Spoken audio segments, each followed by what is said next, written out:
শুধু ১০০ ডায়াল নয়, ১১২তে ফোন করলেই দ্রুত মিলবে প্রশাসনিক সাহায্য। উদ্যোগী হলো নবান্ন। তো এবার থেকে ১০০ বা ১১২ নম্বর ডায়াল করলেই এমার্জেন্সিভাবে বেশ কিছু সাহায্য করবে প্রশাসনিক থেকে শুরু করে স্বাস্থ্য দপ্তর। তো কি কি সাহায্য পাওয়া যাবে এবার থেকে ১১২ ডায়াল করলে, তা চলুন আমরা জেনে নেব আজকের এই বিস্তারিত ভিডিওতে।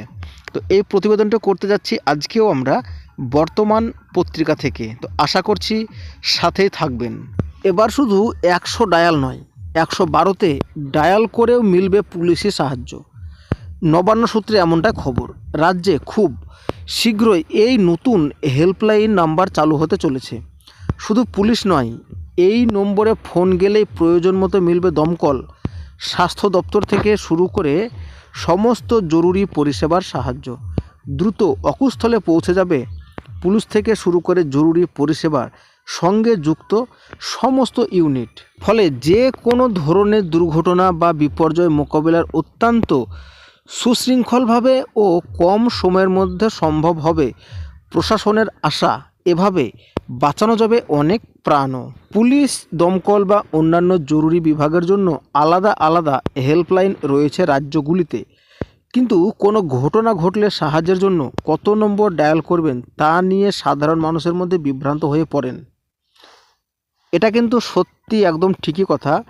আলাদা আলাদা হেল্পলাইন থাকে বলে কিছু কিছু মানুষ বিপদের জন্য কোন নাম্বার কখন ডায়াল করব কিন্তু খুঁজে পান না। তো যাই হোক, সিংহভাগ ক্ষেত্রেই ১০০ ডায়াল করে বসে আমজনতা, কিন্তু ১০০ ডায়ালে জানানো সমস্যা যদি পুলিশ সংক্রান্ত না হয়, তখন স্বাভাবিকভাবে সংশ্লিষ্ট জরুরি বিভাগে ফোন করতে হয় পুলিশকেই। সেক্ষেত্রে কিছুটা সময় লেগে যায়। এদিকে রেসপন্স টাইম কমানো, পাশাপাশি মহিলা ও শিশুদের নিরাপত্তা এবং সবাই সহজে মনে রাখতে পারে এমন নম্বর চালু করার সিদ্ধান্ত নেয় কেন্দ্রীয় সরকার। চালু হয় ডায়াল ১১২। প্রতিটি রাজ্যকে এই নাম্বার চালু করার নির্দেশ পাঠায় দিল্লি।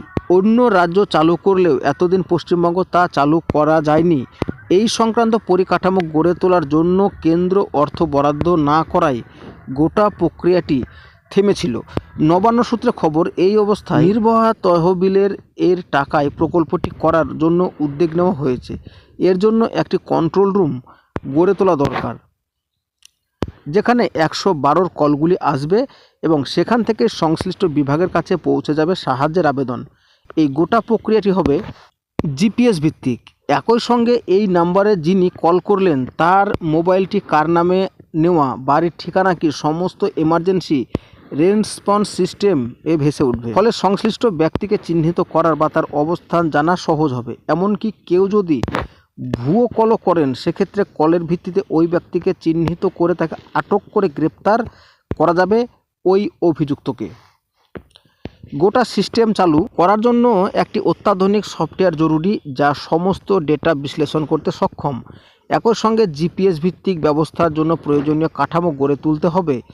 সেই কাজের জন্য তোড়জোড় শুরু করেছে। তবে পুরনো ১০০ ডায়াল থাকছে, নতুন নাম্বার চালু হলে বিভিন্ন বিভাগের কাছে খবর পৌঁছতে অনেক কম সময় লাগবে। জিপিএস লোকেশন ধরে কারোর বাড়ি বা ঘটনাস্থলে দ্রুত পৌঁছাতে পারবেন পুলিশ, দমকল বা স্বাস্থ্য বিভাগের কর্মীরা। তো সত্যিই এটা যদি চালু হয় তা আমরা গর্ববোধ করব, কারণ কোনো অ্যাক্সিডেন্ট হয়ে গেলে আমরা কোন নাম্বারে কখন ডায়াল করব নিজেই জানি না। এমন হলে কার কার ভালো লাগবে অবশ্যই কমেন্ট করে জানাবেন।